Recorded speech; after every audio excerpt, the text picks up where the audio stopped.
Good evening. My name is Joan Lloyd Granston, and I am a student at the University of West Florida, and I have the joy of looking at school systems that are actually working and are offering something vibrant and positive to their communities.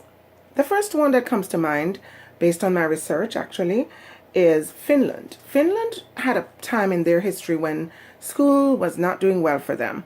And so they went in as a group, as a team. They came up with strategies that worked. And now years later, they are #1 in the world. And other countries are flocking into Finland, trying to get help with their systems. They're asking them questions such as, how are you doing this as well as you're doing? It is consistent and it is continuous, and countries are wanting to know. Well, in Finland, there's very little gap between the student who is doing well, as in a fast learner, as opposed to his peer who is not such a fast learner. The learning gap is not that wide. Students in Finland speak 3 languages fluently, and some may speak more. The teachers are honored, the teachers are loved and respected, and the government depend on the teachers to do the right things for the students and the country at large as it relates to education. They were patient in their growth. They did not flip and flop. They did not work with the buzzwords here and the buzzwords there. And so their country benefited from their consistency with them staying the course. Another country, Barbados.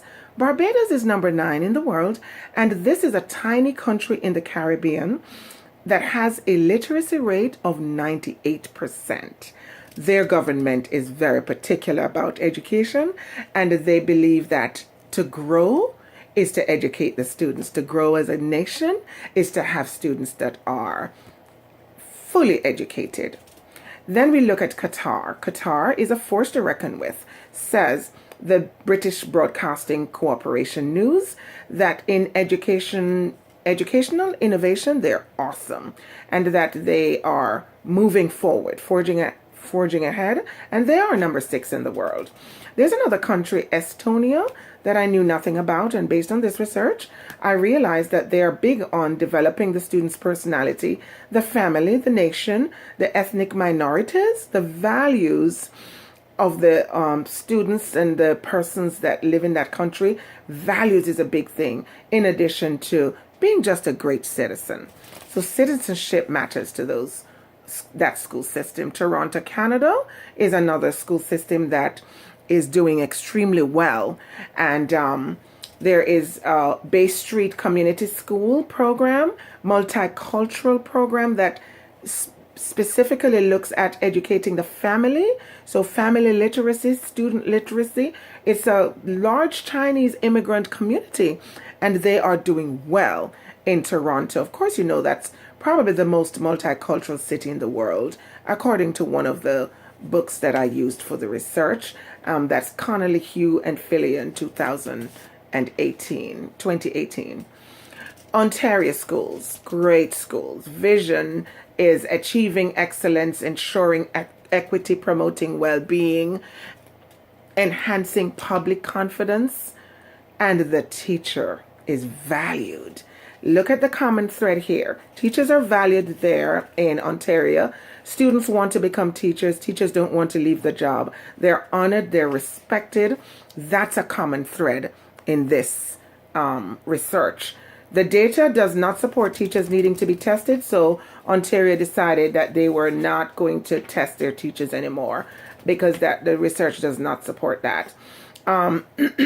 In this particular situation, the Ontarian government is very pleased that their teachers are doing so well. The students want to emulate them and become teachers as well. San Diego in the U.S.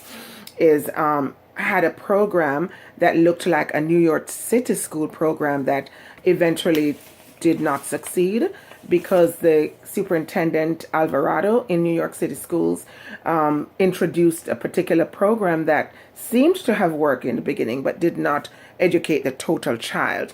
Ravitch 2016 said, "The U.S. public schools did not let us down. Instead, we paid too much attention to the rhetoric And as a result of that, we are still trying to catch up. I would love to have a cross between Finland, Barbados, and Ontario in Georgia. The reason for that is the total child needs to be educated. Thank you and have a great evening. Bye.